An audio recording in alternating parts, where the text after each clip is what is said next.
Hey everyone, welcome to the OklaRoots channel. Today's tutorial is another coaster. But Jess, didn't you just do a coaster tutorial not that long ago? Ding ding ding, you're right, I did do a coaster tutorial. And I had a lot of you guys interested in making them, but you know what you were not interested in? Binding. You weren't interested in binding. My soul hurts when you tell me you don't want to make binding, but I understand, okay? I get it. We don't all want to take the time to make the binding, and then attach the binding and then hand sew the binding. I get it. I understand. So today I'm actually going to walk you through two new coaster patterns. We have the Retro Star coaster pattern, which is just kind of like a fun little crisscross. And then we have just a basic angles coaster pattern. The basic angles finishes at 5 inches by 5 inches. The Retro Star finishes at 5.5 inches by 5.5 inches. So today I'm going to walk you through how to do a few different things. I'm going to walk you through how to make both of these blocks. I'm going to walk you through how to quilt with sew-in foam interfacing, which if you're a bag maker, you probably have some of these scraps laying around. And then I'm going to show you how to make wraparound binding. All right, so this is not binding you have to pre-make and then attach. This is just the back of your coaster wrapped around to the front for wraparound binding. This should save you some time for all of you binding haters out there. Yeah, you know who I'm talking about. So I will be using the Cricut Maker today to cut out all of my pieces for these coasters. I will have the SVG file for both of these patterns on my website. You can use that with a Silhouette 4, a Cricut Maker, I believe Brothers Scan and Cut. I will also have the pattern as well as templates on my website, so if you just want to print them out, cut them out, and trace them on your fabric, you can do that as well. If you're not already subscribed to the channel, please consider clicking subscribe down below. If at any point you like this video, give it a like. Any questions, comments, anything you want to say, put them in the comment section down below. I wanted to let you guys know that I turned on the membership for the OklaRoots channel. I've had quite a few of you reach out to me asking how you can support the channel since you know I don't sell anything. This is a way for you to do that. It is a monthly subscription of $1.99 a month, and that donation goes straight to equipment for the channel, patterns, material for the patterns, everything I need to make these tutorials. I will also be doing a members only live once every quarter, so every 3 months it'll be a members only live, and this is a chance for you guys to ask me anything you want. I can demo different sewing methods. I can answer any types of questions you have about sewing, crafting, maybe starting your own channel, anything like that. But it will be a members only live. Don't worry, all of my normal content will continue on in the OklaRoots channel just like it has been going. This is just a little something extra for those of you who really want to invest in the channel. And I 100% appreciate you just being here, watching, liking, subscribing, donating, whatever you want. Just your presence has been a tremendous help for this channel. So I want to say thank you for that. As usual, all the timestamps for this video will be pinned in the first comment down below. It was a comment by me. So if there's any part of the video you just want to skip over to, all you have to do is click on that time and it'll take you straight there in the video. All right, let's get started. So for this project, you're really just going to need a bunch of different scraps. The Retro Star pattern calls for 3 different colors and then a backing. The basic angles block calls for 2 different colors and a backing. You need very small cuts for all of this. I would say about 9 inches by 9 inches cut out of every fabric, and then a 9 inch by 9 inch cut for your backing. You can see that the Retro Star measures just a little bit bigger than the basic angles block. The Retro Star finishes at 5.5 inches by 5.5 inches, and the basic angle block finishes at 5 inches by 5 inches. Today I'm using a scrap piece of this sew-in flexible foam. I get mine from By Annie. I'll have a link for it down in the description below. You could also just use quilt batting, but I found that this foam provides a really nice thickness to the coaster. As you can see, this coaster here, it's using the foam and it's very firm. I can hold it at any point on the coaster and it lays pretty flat. This coaster here that we made in a previous video, which I'll have linked down below and up here, uses quilt batting and it's just a little bit more drapey.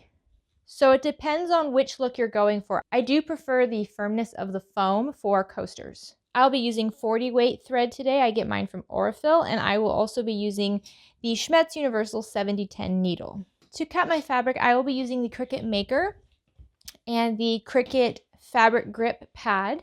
I find that this machine works really well at cutting out the fabrics precisely, and I don't need to square up my blocks as often as I do when I cut my fabric by hand. The pattern with the templates will be on my website. where you can just print them off and then trace them on your fabric if you don't have or don't want to use a machine that cuts the fabric for you. So before I cut my fabric using the maker, I like to press it really well, and I give it a good spray with some starch. I'm using Best Press. This just gives the fabric a little bit more stiffness, and it makes it much easier for the machine to cut it. You don't have to worry about the fabric kind of pushing around while you're cutting. So once you upload the design into the Cricut design space, this is what you should see. Like I said, we just use 2 colors for this. You can change these if you want in the design space. So once you're ready, go ahead and click Make It. And this should bring up a screen like this where it shows you how it's going to cut each color and the layout it's going to use. You can move these pieces around and place them wherever you want. If you have a particular size of scrap and you need these to be in a certain layout, you can move these around. If you hold down Shift while you rotate the blocks, it'll make sure that they rotate at 45-degree increments. So these will work for my block. I have my material size at 12 inches by 12 inches, which is correct. Now click Continue. Now I'm using fabric cotton, so that's what I'm going to select. I make sure I have my rotary blade installed, which I do. And just make sure to line up your fabric in the same corner that it is on the Cricut design space. I lay my fabric right side up. I design my patterns so that you can do that. Just load your mat.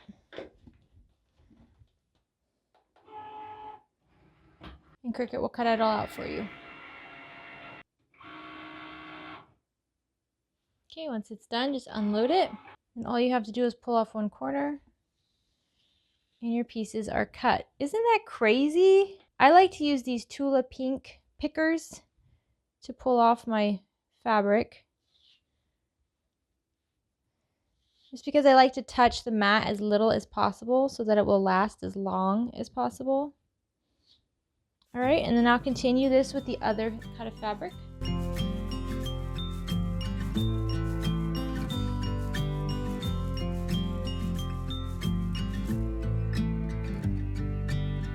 So once you have all your pieces cut, all we have to do is attach them together. What I like to do is take the opposite top triangles and lower portion of the triangle and just sew them together just like this. So the nice thing about these templates is that these triangles have these nice rounded edges and they just line up exactly with the top of the base of the triangle. I like to use pins when putting these together. And just go ahead and pin right sides together all 4 of your triangle units. Alright, once you have all 4 of your triangles pieced, let's go take this to the sewing machine. So let's talk for a moment about quilt blocks. When you're piecing quilt blocks, we use what we call a scant 1/4 inch seam allowance. That means it's not quite a 1/4 inch seam allowance. It's also not an 1/8 of an inch seam allowance. It's kind of right in the middle. So on my machine, my 1/4 inch seam allowance is this one right here.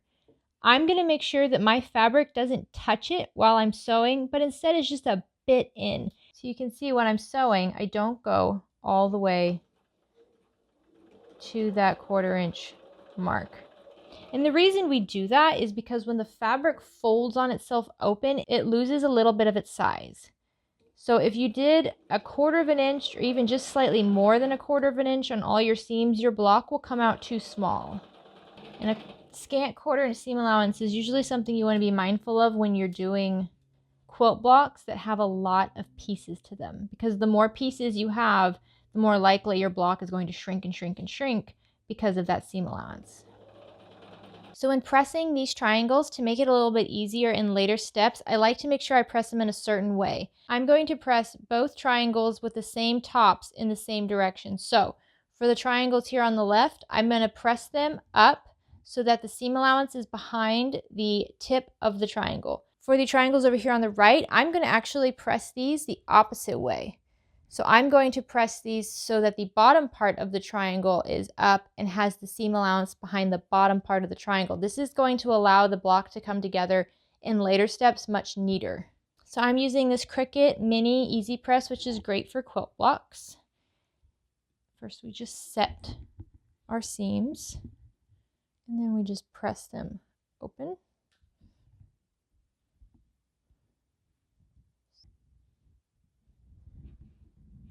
Do the same with the small corners.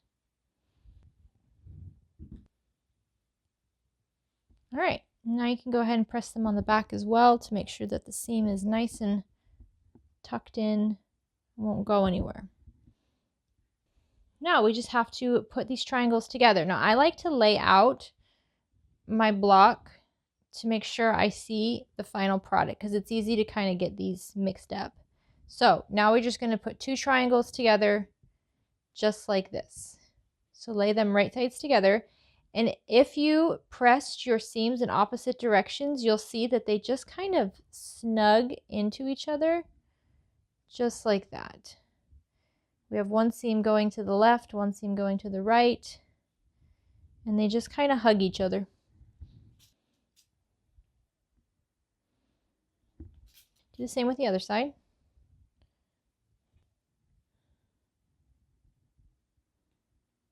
All right, now let's take this to the sewing machine and sew these at a scant 1/4 inch seam allowance.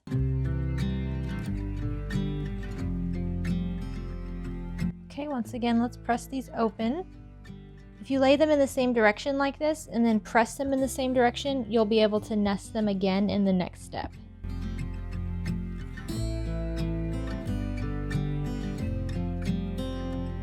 All right, so now you should have two triangles just like this. Go ahead and face them together, and they should line up opposites just like this. Now, right sides together, we're going to pin them. If you press them the way we suggested, you should see that your seams will now nest, meaning one seam is going to the right, the other seam is going to the left.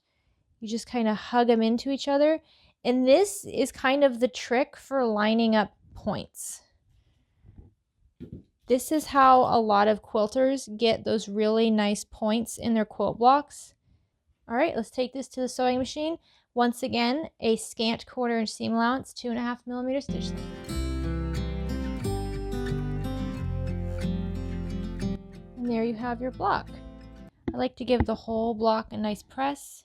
You can see that if you were diligent about which way you pressed your seam allowance, your points should all match up pretty nicely. So we're going to go over the steps to make the second block. After that, we're going to go over quilting with foam interfacing, and then we'll discuss how we do the wraparound binding. If you want to just skip to that part of the tutorial, check the pinned comment down below, and there'll be a timestamp down there that will take you straight to it. So when you upload the retro star block in Cricut Design Space, this is what you'll see. You can see there's 3 different colors in this design. So let's go ahead and make it.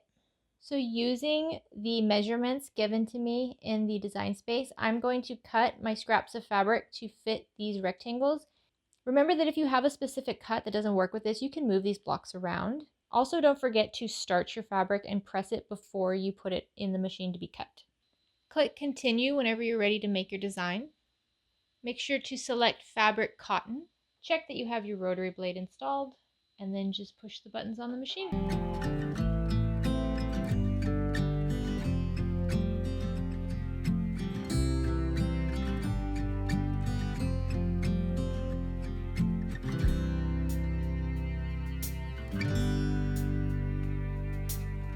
When it's done, just go ahead and unload it.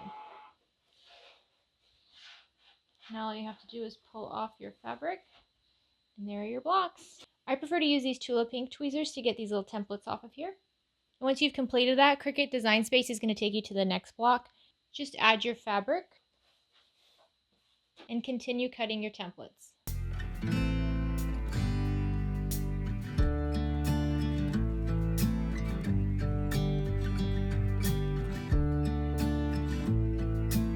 And now we can cut the last pieces.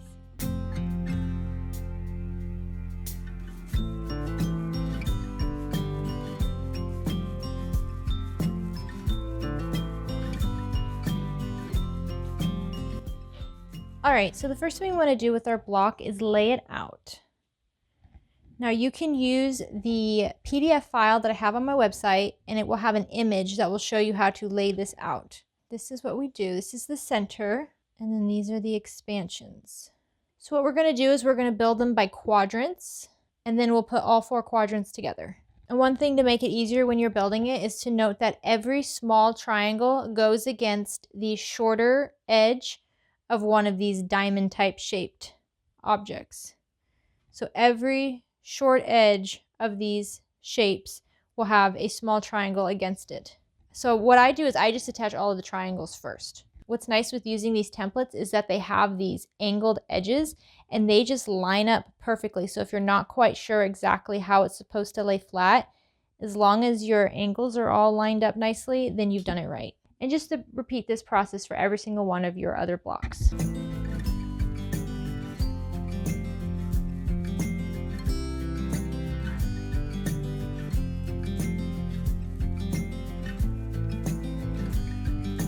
Once you have all of your triangles pinned onto the blocks, we're going to take this to the sewing machine and we're going to sew along the edge at a scant 1/4 inch seam allowance using a 2.5 millimeter stitch length.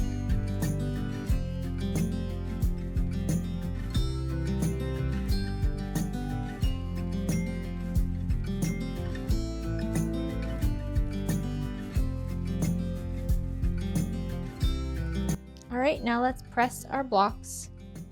If you want to reduce bulk in later steps, you can press these seams open. Since this block does have quite a few seams to it, they do get kind of bulky. And just do this for all of your triangle pieces.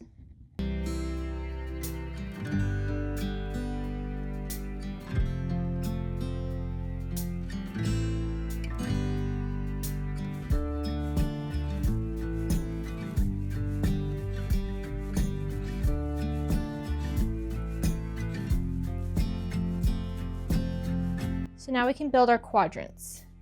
Each quadrant will have the 2 separate colored diamond shapes with the long edges together. So you're going to line them up long edge to long edge, right sides together, and pin in place.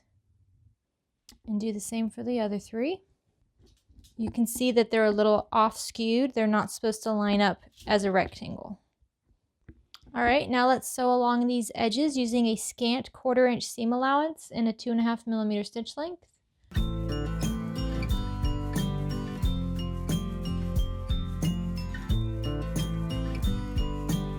All right, now go ahead and press your seams. You can press these seams open. I'm going to leave them just pressed to one side.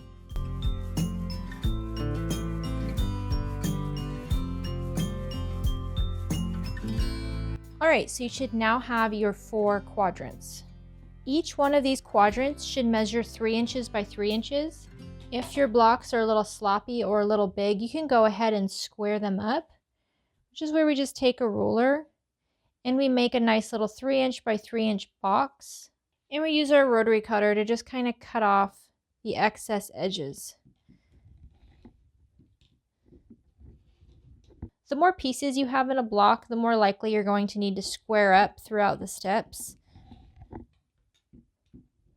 If your quadrants right now are less than 3 inches by 3 inches, it's because your seam allowance was probably right at a 1/4 inch or a little more.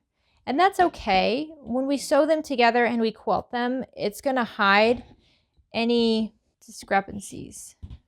All right, now all you have to do is lay out your quadrants to make that fun star shape. And we're just going to sew them together like this. So just pick 2 to sew, right sides together. Try to match up where the triangles connect to the diamond pieces. All right, now let's sew along these edges at a scant 1/4 inch seam allowance. Go ahead and press your seams. So for the final step, just lay your rectangles right sides together so that the middle is all matched up. Go ahead and pin if you want to. All right, and let's take this to the machine. Just like before, go ahead and press your seams.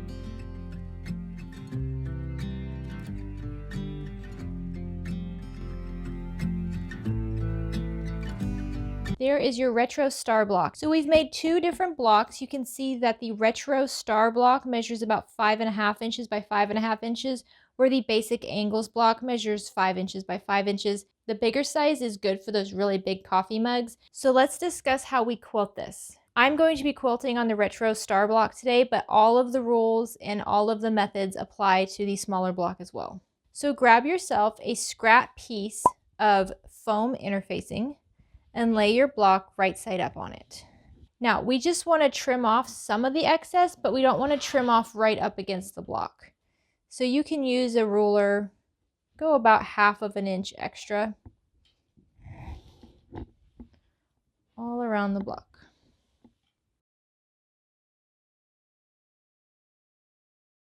Now grab yourself another piece of fabric that's about 9 inches by 9 inches. This doesn't have to be a perfect square.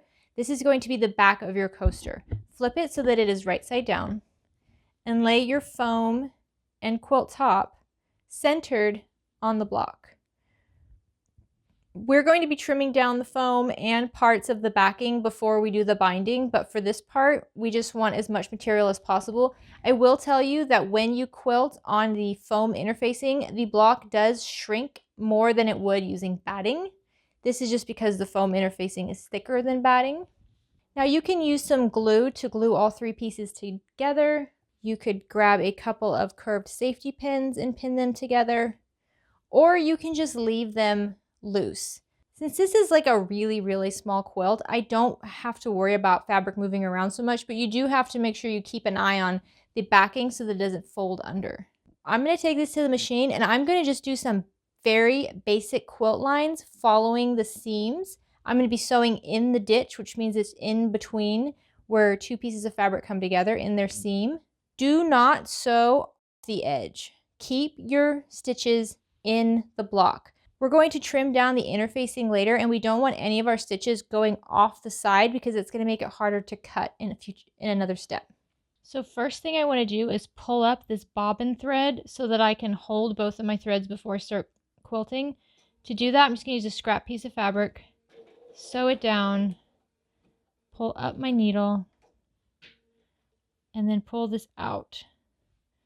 Now that's going to allow me to have a nice long bobbin thread and top thread. If you can hold both before you start quilting, that's going to help. So I just start at one of the edges, and I do backstitch here because we're not going to be wrapping the binding around the back.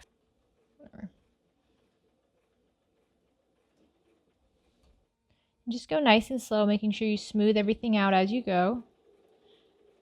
Like I said, I'm just going to stay in the ditch here until I get to the point. I'm using a 2.5 millimeter stitch length. You don't have to. You can use a bigger stitch length. And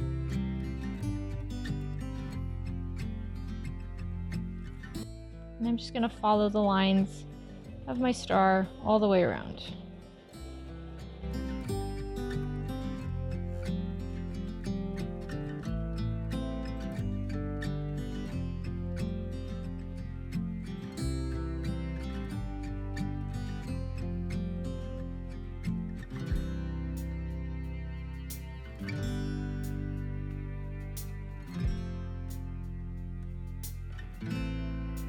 Once you're done, make sure you backstitch. And then lift your needle. All right, let's take this back to the table.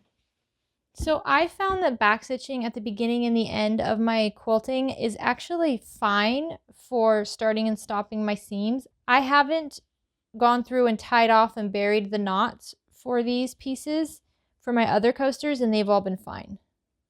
So if you want, you can tie off and bury the knots for the beginning and the ending of your quilting, but I don't really think you need to. All right, now this step kind of tripped me up. First, what we want to do is we want to trim down this interfacing so that it is flush with our square. So what you do is you fold it so that the backing is completely out of the way. And then I just use hand scissors to trim along this edge. I have tried using a rotary cutter to do this, and every time I ended up cutting the backing. So with hand scissors, I have a little bit more control over what gets cut. So that's just what I prefer to use. So just go around all 4 corners, trimming off the interfacing.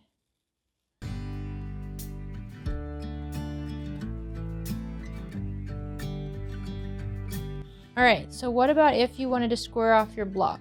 So the block should be about 5.5 inches by 5.5 inches. If you find that some of your sides are a little bit bigger, you can take a fabric pen and just draw right along those edges. This is going to allow you to have a really nice, clean, square coaster. And now just take your scissors and just go along those drawn lines, making sure your backing is pulled out of the way. So once you have it squared off the way you like it, let's take it back to the machine, and we're just going to do 1/8 of an inch seam allowance stitch all around the edges before we fold over the binding.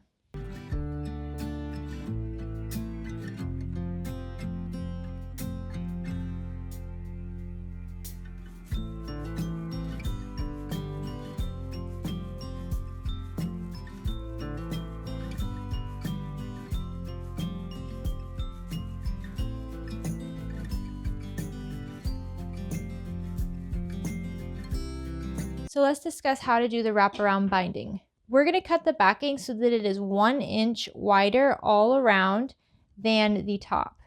So just take your ruler and line it up with an edge. Take your rotary cutter and go 1 inch, just like that. You can do that to all 4 sides.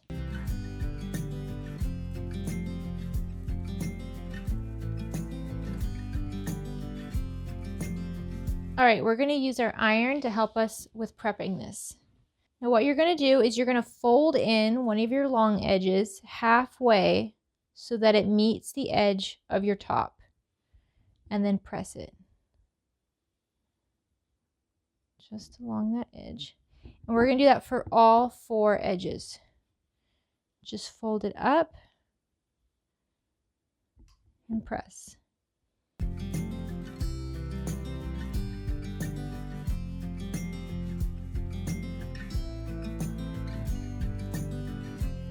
This is where you should be.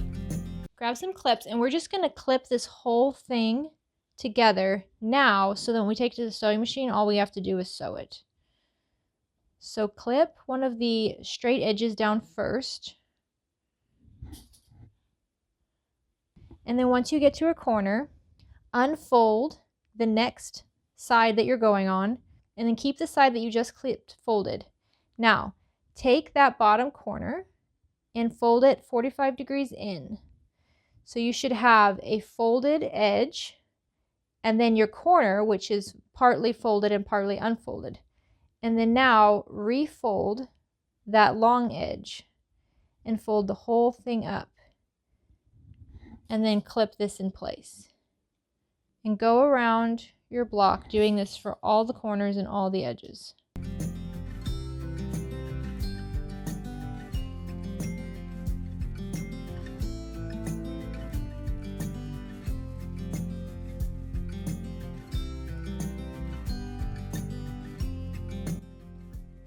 The last corner might be a little tricky because you have this side already pinned. Just go ahead and unpin that first side.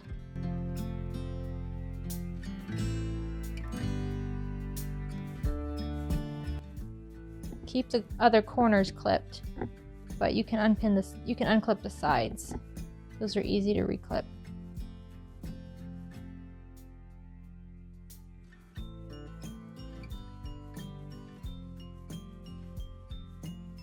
All right, now all we have to do is take this to the sewing machine. We're going to sew along this edge of our binding at 1/8 of an inch seam allowance using the same stitch that you used for your quilting.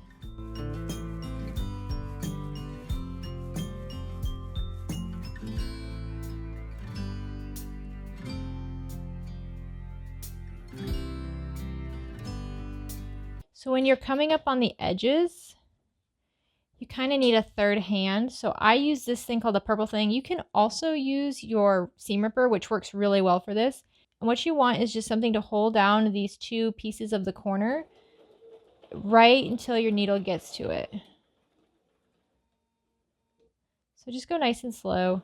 And your needle just needs to get past that flap. Once it gets right there on that crease of the corner, now you can pivot and then continue on down the next side.